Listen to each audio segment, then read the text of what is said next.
rapidinho aí, em Lucas capítulo 19, versículo 10. O diaconato pode se assentar, por favor. Só fica um diácono na porta, por gentileza. Lucas capítulo 19, versículo de número 10. Acha aí, por favor.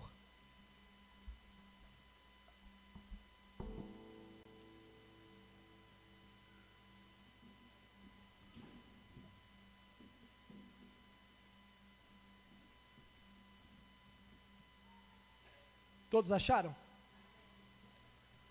Diz assim o texto: porque o Filho do Homem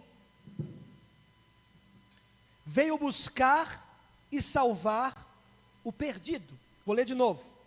Porque o Filho do Homem veio buscar e salvar o perdido. Vou ler só mais uma vez para você guardar isso no seu coração. Porque o Filho do Homem é Jesus, veio buscar e salvar o perdido.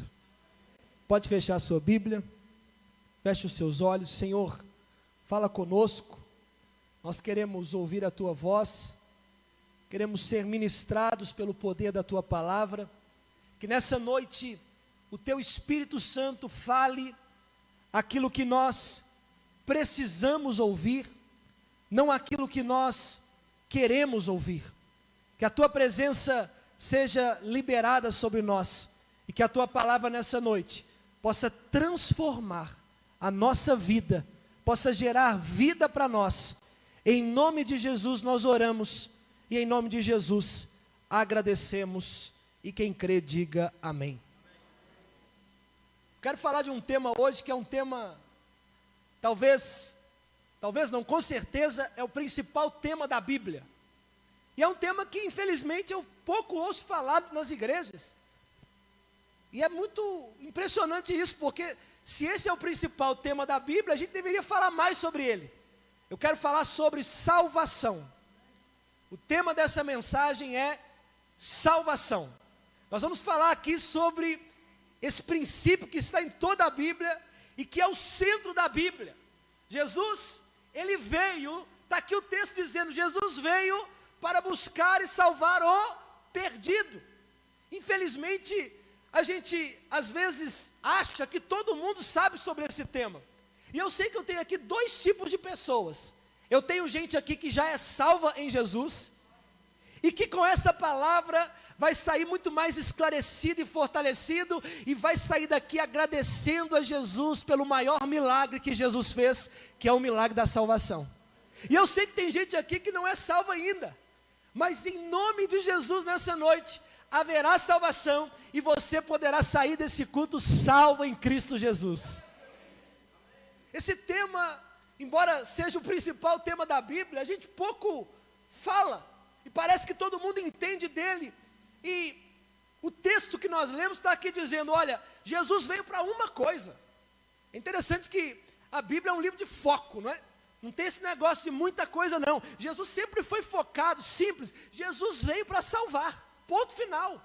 Jesus veio para salvar. Está aqui dizendo, Ele, o Filho do Homem, veio para salvar o perdido. Essa é a missão de Jesus, desde Gênesis 2, quando o homem caiu e pecou, a missão sempre foi a salvação nossa. E quando a gente fala de salvação, nós estamos falando de o foco principal de Jesus. A gente às vezes fala de prosperidade, a gente fala de perdão, a gente fala de cura, muitas vezes o nosso coração se alegra quando falamos de família, a gente se alegra quando fala de cura da alma, de emoções transformadas, mas meu amado irmão, tudo se resume, o evangelho verdadeiro se resume na salvação de Jesus para nós. A gente precisa pensar sobre isso, a gente precisa conversar sobre isso, a gente precisa entender o que é isso, porque esse é o intuito principal de Jesus. Esse é um tema que a gente precisa falar, que a gente precisa pensar e que a gente precisa crer nele. E para entender esse tema, nós precisamos entender o que é salvação. E eu vou te dar aqui um exemplo que você vai entender. Imagina uma casa pegando fogo agora. Imagina uma casa pegando fogo. E nessa casa tem uma pessoa ali, no meio das chamas. Normalmente, quando pega fogo numa casa, a gente chama quem? Quem que a gente chama? Os bombeiros. E os bombeiros vão ali naquela casa para quê? Para salvar a pessoa que está naquele incêndio.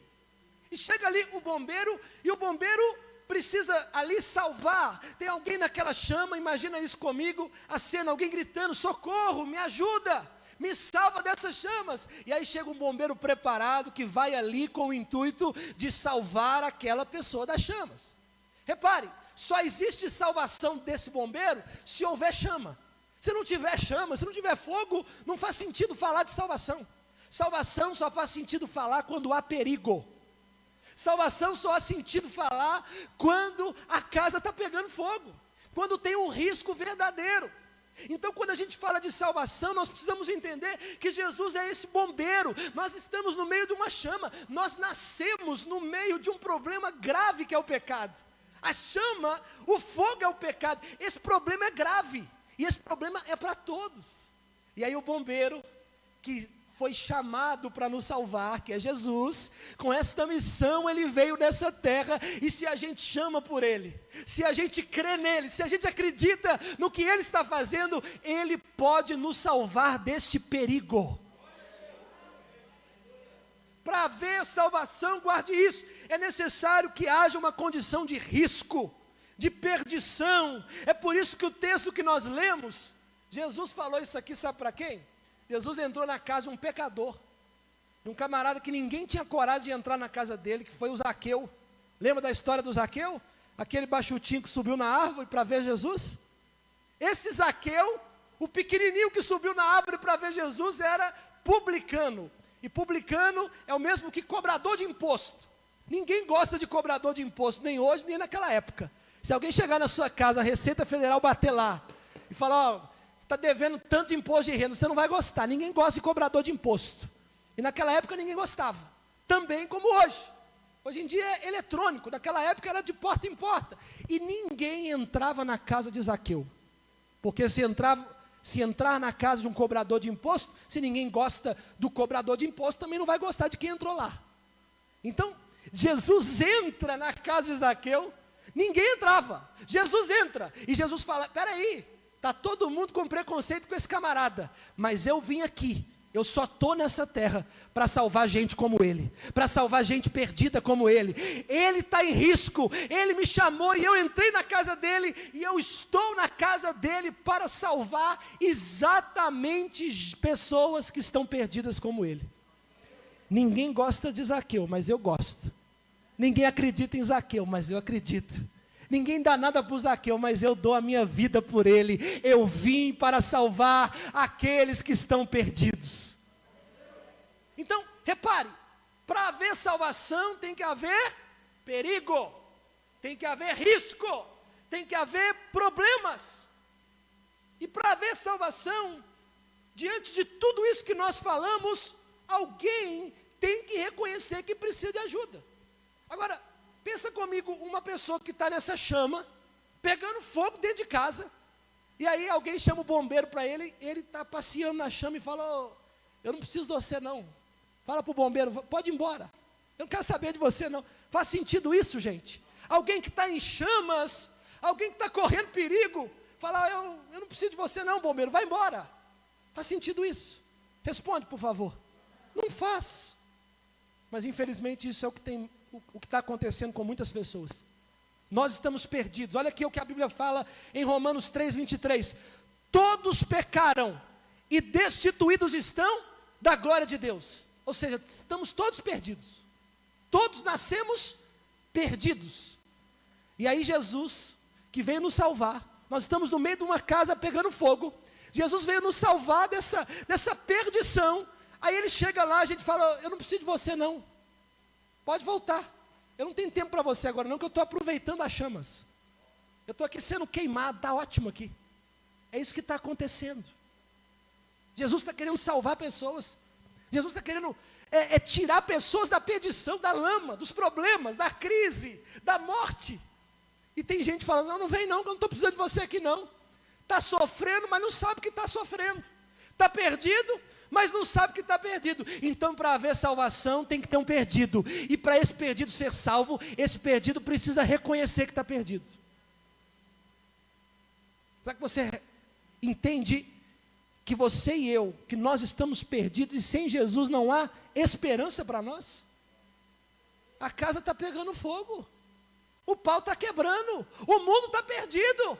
Nós estamos perdidos, mas Jesus, o Senhor dos Senhores, desceu lá do céu, veio nessa terra para nos salvar, e Ele quer fazer na nossa vida o maior de todos os milagres. Ele quer nos tirar da perdição do pecado, Ele quer nos tirar da perdição do mundo, e Ele quer nos garantir a vida eterna com Ele. Isso é salvação.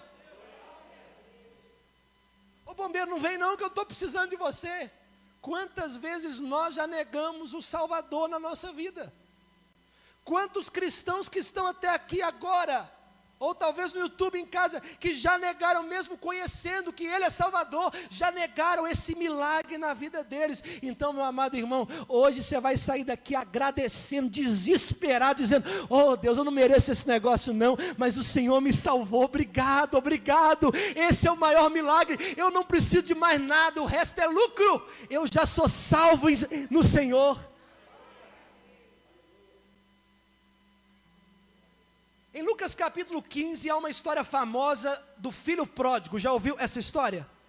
Rapidinho aqui, é um menino, um jovem, que quis sair da casa do pai, pegou a herança antecipada, porque o pai não tinha morrido, a herança é só para quem morreu, mas ele quis pegar, o pai deu, ele levou o dinheiro todo, e o outro irmão dele, o mais velho, ficou dentro da casa do pai.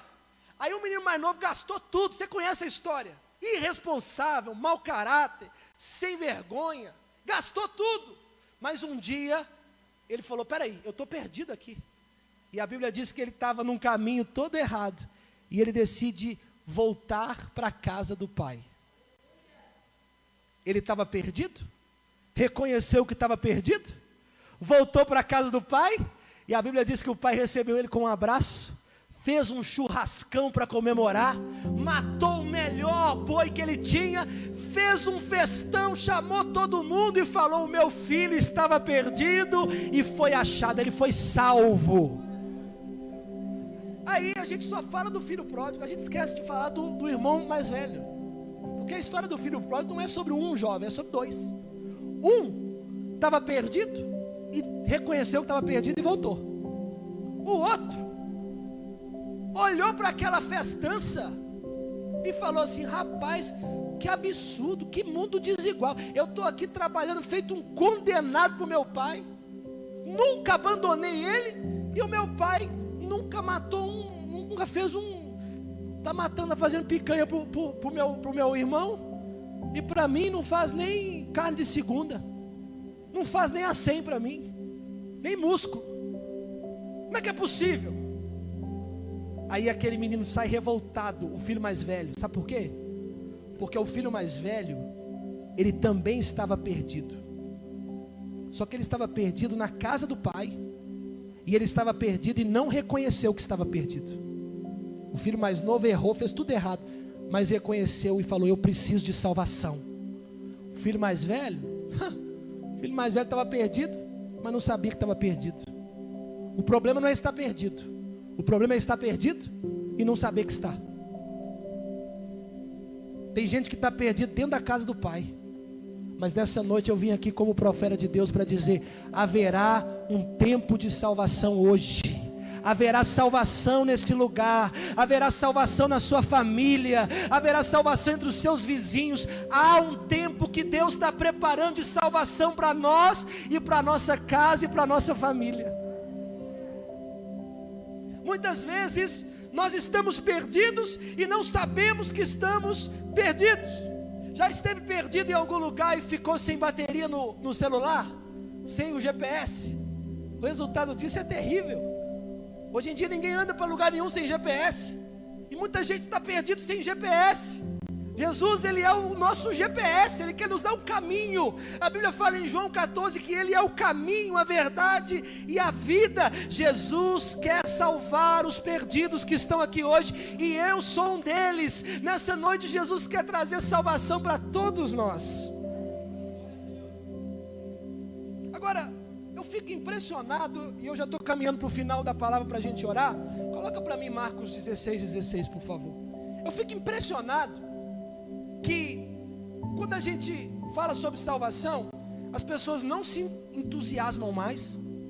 As pessoas ficam meio que, parece que está tudo bem com elas.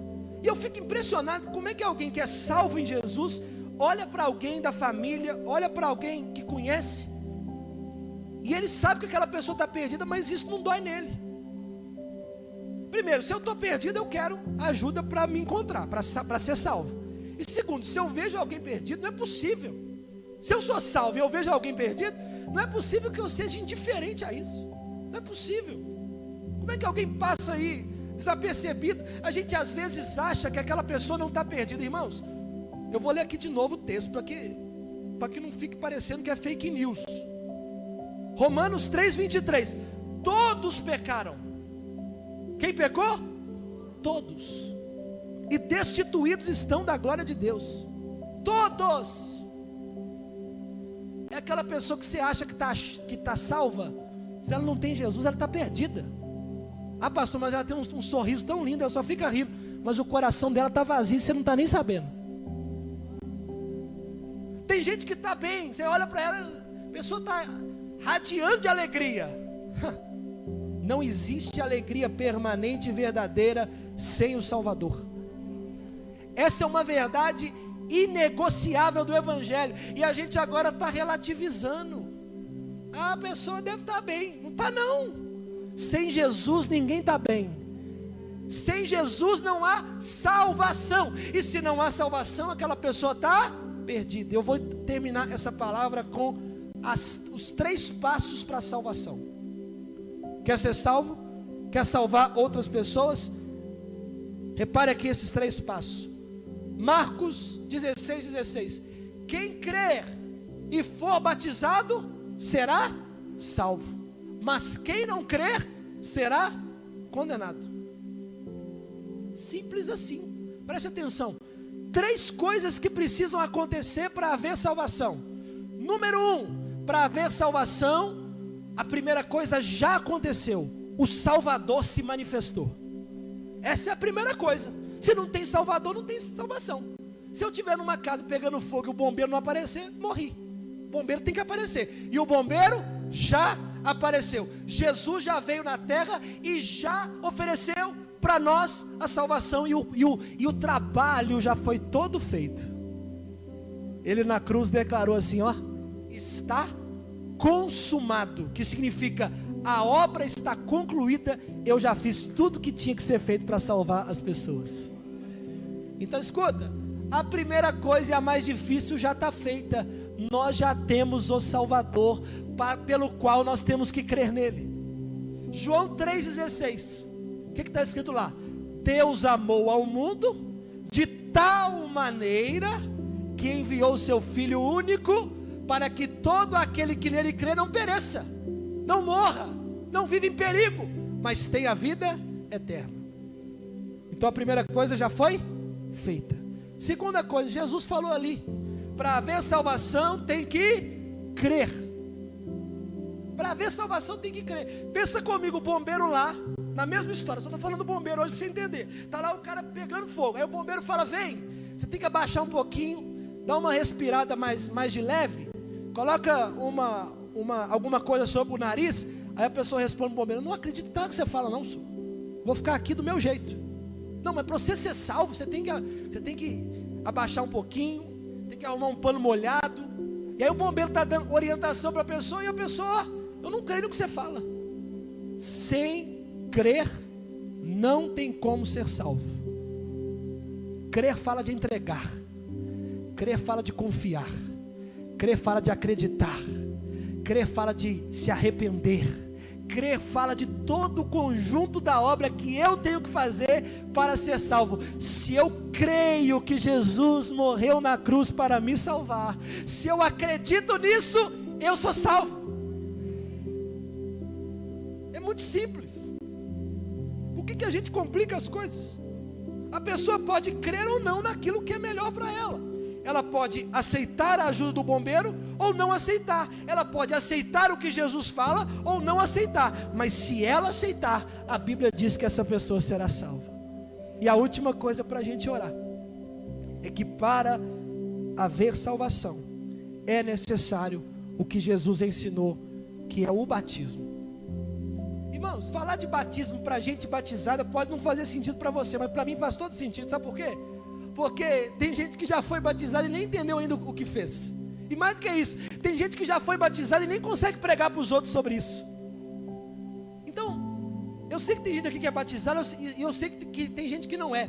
Mas falar de batismo deve ser uma constante na vida de quem é e de quem não é. Porque Jesus falou, para ser salvo tem que batizar. Agora, Jesus é o Salvador. Jesus falou comigo que eu tenho que batizar. Eu vou falar que não? Eu que vou determinar como é que eu vou ser salvo. Se o bombeiro falar comigo que você tem que abaixar, eu vou abaixar. Se Jesus falasse aqui que para ser salvo tem que dar uma cambalhota, eu ia dar. Se Jesus falar aqui que para ser salvo tinha que cortar o cabelo, eu ia cortar. É Jesus que é o Salvador. Então, o que Ele manda eu fazer, eu faço. Ele é que é o Salvador. Eu estou sendo salvo. Ele é que entende, eu não entendo nada. Eu sou perdido. Ele é Senhor. Então eu vou fazer o que Ele me manda fazer. Ah, pastor, mas eu estou me preparando para batizar. Mas Jesus mandou batizar, Jesus não mandou preparar. Ah, pastor, mas eu estou esperando conhecer a Bíblia. Jesus mandou batizar. Quem crer e for batizado será salvo. Então essa palavra é para você entender que o milagre da salvação é de graça, não é por obras. Basta crer, basta ser batizado. E meu amado irmão, fica tranquilo. Se você crer, se você for batizado, o seu nome está escrito no livro da vida. E agora a sua missão é anunciar para outras pessoas. Creia e seja batizado. Quem aqui é salvo, dá um glória a Deus aí.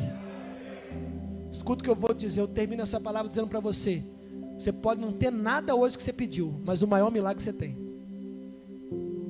que é o milagre da salvação. Como é que uma pessoa salva acorda segunda-feira de manhã reclamando da vida?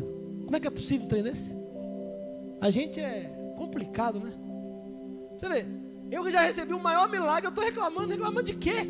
Como diz mineiro, reclamando de barriga cheia. Ei, somos salvos, não precisamos de mais nada. O que vier mais do que isso é lucro. Saia daqui hoje agradecendo, dizendo: Jesus, obrigado, obrigado, eu fui salvo. Fica de pé no seu lugar, fica de pé.